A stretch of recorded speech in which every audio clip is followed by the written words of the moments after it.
Bismillahirrahmanirrahim. Assalamualaikum warahmatullahi wabarakatuh.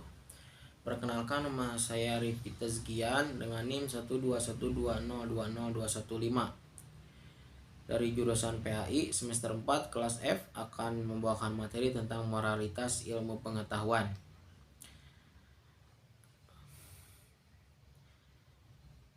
Moralitas pengetahuan. Etika adalah pembahasan mengenai baik, buruk, semestinya, benar, dan salah.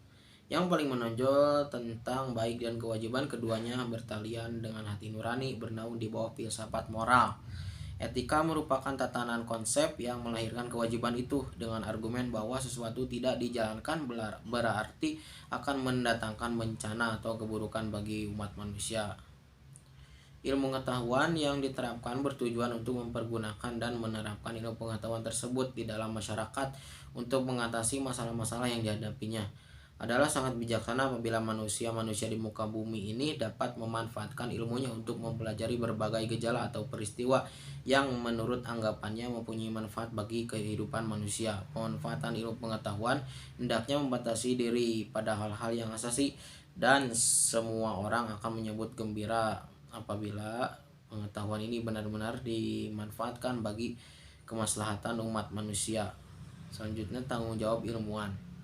Tanggung jawab seorang ilmuwan bukannya hanya terletak pada penemuan dari segala penelitian, tetapi juga bagaimana temuan tersebut dapat dipergunakan untuk meningkatkan kesejahteraan masyarakat. Meningkatkan kesejahteraan merupakan tanggung jawab terbesar bagi seorang ilmuwan kepada masyarakat.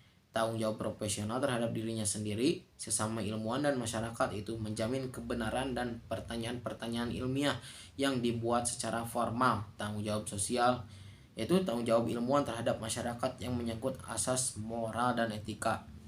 Menurut Abbas Hama, para ilmuwan sebagai orang yang profesional dalam bidang keilmuan sudah barang tentu mereka juga memiliki visi moral, yaitu moral khusus sebagai ilmuwan. Moral inilah yang di dalam filsafat ilmu disebut juga sebagai sikap ilmiah.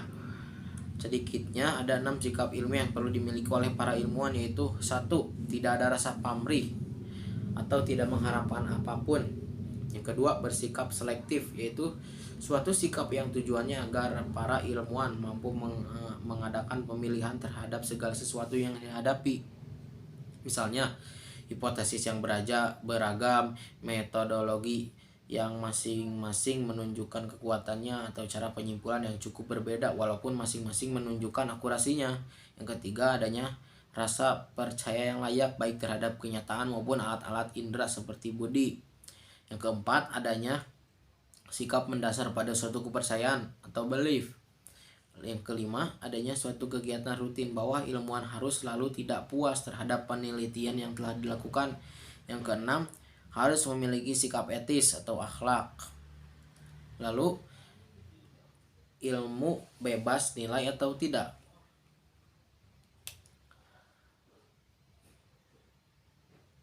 Ilmu bebas nilai minimal sebagai 3 faktor sebagai indikator bahwa ilmu pengetahuan itu bebas nilai, yaitu 1.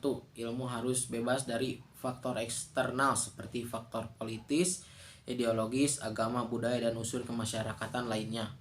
Yang kedua, perlunya kebebasan ilmiah. Yang ketiga, penelitian ilmiah tidak luput dari pertimbangan dari etis yang sering dituding menghambat kemajuan ilmu. Lalu ada juga nilai terikat nilai. Berbeda dengan ilmu yang bebas nilai, ilmu yang terikat nilai atau value bound memandang bahwa ilmu itu selalu terikat dengan nilai dan harus dikembangkan dengan mempertimbangkan aspek nilai, dan terutama nilai. Pengembangan ilmu jelas tidak mungkin bisa terlepas dari nilai-nilai. Lepas dari kepentingan-kepentingan baik politis, ekonomis, religius, ekonomis, dan lain sebagainya. Dalam pandangan terikat nilai ini, kata nilai juga memiliki makna yang lebih luas. Pertama, makna nilai bukan hanya dalam konteks baik buruk, tetapi juga dalam konteks ada kepentingan atau tidak. Kedua, terikat nilai tidak hanya berlaku bagi ilmuwan tetapi juga ilmu itu sendiri, sehingga memasuki wilayah epistemologis. Keduanya saling terikat. Jadi kesimpulannya, pengetahuan merupakan kekuasaan. Kekuasaan yang dapat dipakai untuk kemaslahatan manusia atau sebaliknya dapat pula disalahgunakan seperti nuklir, bom, dan lain-lain. Tanggung jawab para ilmuwan sangat berat karena hasil karyanya untuk kemaslahatan umat manusia. Para ilmuwan harus mengetahui bahwa ilmu itu bebas nilai atau ada tergantungan nilai sehingga bisa diterapkan sesuai hakikatnya dalam menggunakan ilmu pengetahuan. Seharusnya melihat berbagai aspek baik dari segi norma, sosial, dan kegunaan dari ilmu karena hasil dari ilmu pasti akan berdampak besar dengan yang lainnya, sehingga ilmu itu harus terikat nilai karena perlu diperhatikan faktor sebab akibat dalam penggunaan ilmu pengetahuan, dan juga subjek dan objek ilmu sendiri adalah manusia, sehingga karena manusia memiliki tatanan nilai lainnya yang tentunya akan mempengaruhi dalam penggunaan ilmu. Kekuasaan ilmu pengetahuan mengharuskan seorang ilmuwan memiliki landasan moral yang kuat, memegang ideologi dalam mengembangkan dan memanfaatkan keilmuannya. Sekian dari saya, mohon maaf apabila ada kesalahan karena saya masih dalam tahap belajar. Wabillahi taufiq wal hidayah. Wassalamualaikum warahmatullahi wabarakatuh.